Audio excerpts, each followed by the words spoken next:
नमस्ते दोस्तों, स्वागत है आपका आज के इस स्पेशल वीडियो में। दोस्तों, अगर आप भी अपने बिजनेस की अकाउंटिंग के लिए टैली सॉफ्टवेयर यूज़ करते हैं तो आपको पता होगा कि डाटा का बैकअप लेना बहुत ज़रूरी है। वैसे तो आप सभी लोग टैली के डाटा का मैनुअल बैकअप लेते होंगे, उसको कॉपी करके अपनी सिक्योर जगह पर ज़रूर पेस्ट करते होंगे। लेकिन कभी-कभी आप भी भूल जाते होंगे या आपको बैकअप लेने में बहुत टाइम लगता होगा, आपको ये प्रोसेस इरिटेटिंग लगता होगा, आप परेशान हो जाते होंगे। तो आज हम इसके सॉल्यूशन के बारे में बात करने वाले हैं। आज हम लेकर आए हैं एक ऐसा ट्यूटोरियल जिसकी सहायता से आप अपनी टैली के डाटा का बैकअप ऑटोमेटिक ले सकते हैं, वो भी सिक्योर तरीके से। तो दोस्तों, इस ट्यूटोरियल का नाम है ऑटोमेटिक बैकअप 2.0। मुझे इस वीडियो में ये बताने की ज़रूरत बिल्कुल नहीं है कि टैली के डाटा का बैकअप लेना क्यों ज़रूरी है, ये आप सभी जानते हो। तो चलिए बिना किसी देरी के वीडियो को स्टार्ट करते हैं और स्टेप बाय स्टेप प्रोसेस देखते हैं। सबसे पहले तो आपको गेटवे ऑफ टैली पर टॉप राइट कॉर्नर में हेल्प वाले बटन पर क्लिक करना है और उसके बाद ऑल ट्यूटोरियल लिस्ट को सिलेक्ट करना है। उसके बाद आपको यहाँ पर सर्च करना है ऑटोमेटिक बैकअप कंपनी। इसमें आपको 2.0 वाले को सिलेक्ट करना है और एंटर प्रेस करना है। उसके बाद आपका ट्यूटोरियल एक्टिवेट हो जाएगा। अब हमको बैकअप सेटिंग्स को कॉन्फ़िगर करना है।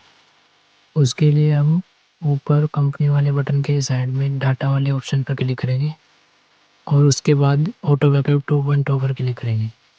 यहाँ पर आपको ऑटो बैकअप के लिए कुछ ऑप्शन सेट करने हैं। सबसे पहला ऑप्शन है apply these settings to all companies. इसका मतलब है कि आप ये जो यहाँ पर कॉन्फ़िगर करोगे ये सारी कंपनीज के ऑटो बैकअप 2.0 के लिए काम करेगा। अगर आप ऐसा चाहते हो तो फर्स्ट ऑप्शन को आपको येस करना है और अगर आप चाहते हो कि आप प्रत्येक कंपनी के लिए अलग-अलग सेटिंग्स सेट करो तो आप नो कर सकते हो। मैं अभी येस कर रहा हूँ। दूसरा ऑप्शन कहता है कि आप किस इवेंट पर बैकअप करना चाहते हो। यहाँ पर आपको 3 ऑप्शन दिए गए हैं। क्लोज़ कंपनी यानी कि जब कंपनी बंद होगी तब बैकअप लेना है। दूसरा है लोड कंपनी, जब कंपनी लोड होगी तब बैकअप लेना है। और तीसरा है लोड कंपनी या क्लोज़ कंपनी, मतलब या तो लोड होगी या क्लोज़ होगी, दोनों टाइम बैकअप लेना है। और एक है ऑप्शन नॉट एप्लीकेबल, मतलब बैकअप कभी लेना ही नहीं है। आप जो भी चाहते हो अपनी इच्छा अनुसार सेट कर सकते हो। मैं चाहता हूँ कि मेरी कंपनी जब ओपन हो और क्लोज़ हो दोनों टाइम बैकअप हो, तो इसलिए मैं ये सिलेक्ट कर रहा हूँ।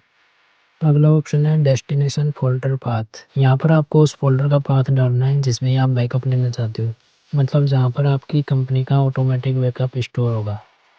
इसके बाद आता है password for backup zip file. क्योंकि आपका बैकअप 2.0 में ज़िप के फॉर्मेट में होगा, तो आप चाहो तो ज़िप के लिए पासवर्ड सेट कर सकते हो। आपको पासवर्ड यहाँ पर एंटर करना है। अब आता है सबसे लास्ट और एडवांस ऑप्शन। ये ऑप्शन है कीप बैकअप और लास्ट, मतलब हम यहाँ पर ये सेट कर सकते हैं कि हमारे बैकअप फ़ोल्डर में लास्ट कितने दिन का बैकअप स्टोर रहना है। उससे पहले का बैकअप सारा ऑटोमेटिक डिलीट भी हो जाएगा ताकि हमारा स्टोरेज फालतू में ब्लॉक ना हो।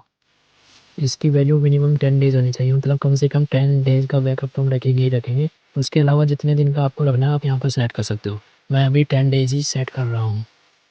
अब ऑटो बैकअप का कॉन्फ़िगरेशन कंप्लीट हो चुका है। अब आप इसको यूज़ करने के लिए बिल्कुल रेडी हो। अब सबसे पहले मैं आपको वो फ़ोल्डर दिखा देता हूँ जिसको मैंने अपनी कंपनी का बैकअप स्टोर करने के लिए डाला था। आप देख सकते हो कि ये फ़ोल्डर पूरी तरह एम्प्टी है, अभी यहाँ पर कोई बैकअप नहीं है। आपको याद होगा कि मैंने ऑटो बैकअप की सेटिंग्स को सारी कंपनीज़ के लिए अलाउ किया था।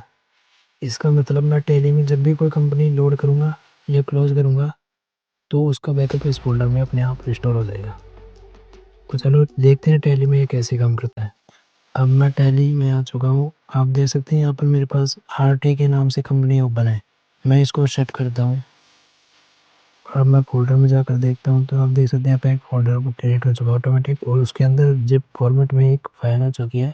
ये मेरी जो कंपनी ओपन थी आरटी के नाम से उसका बैकअप है, जो कि मैंने कंपनी को क्लोज़ करा उसके लिए क्रिएट हुई है। आप चाहो तो इसे ओपन कर देख सकते हो। ध्यान रखना कि ये फ़ाइल अभी पासवर्ड प्रोटेक्टेड है। जब आप इसके अंदर से कोई भी फ़ाइल ओपन करोगे डबल क्लिक करके तो आपसे पासवर्ड मांगेगा, जो कि आपने टैली में ऑटो बैकअप वाले कॉन्फ़िगरेशन में सेट किया था। अगर आप इसको एक्सट्रैक्ट करना चाहोगे तो भी ये एक्सट्रैक्ट नहीं होगा, क्योंकि ये एक्सट्रैक्ट के लिए भी पासवर्ड मांगेगा। मतलब आपका डाटा पूरी तरह सिक्योर है। चलो अब देखते हैं कि जब मैं कंपनी लोड करता हूँ तो भी बैकअप होता है कि नहीं। उसके लिए मैं यहाँ पर सोहानी एंटरप्राइजेज़ के नाम से कंपनी ओपन कर रहा हूँ।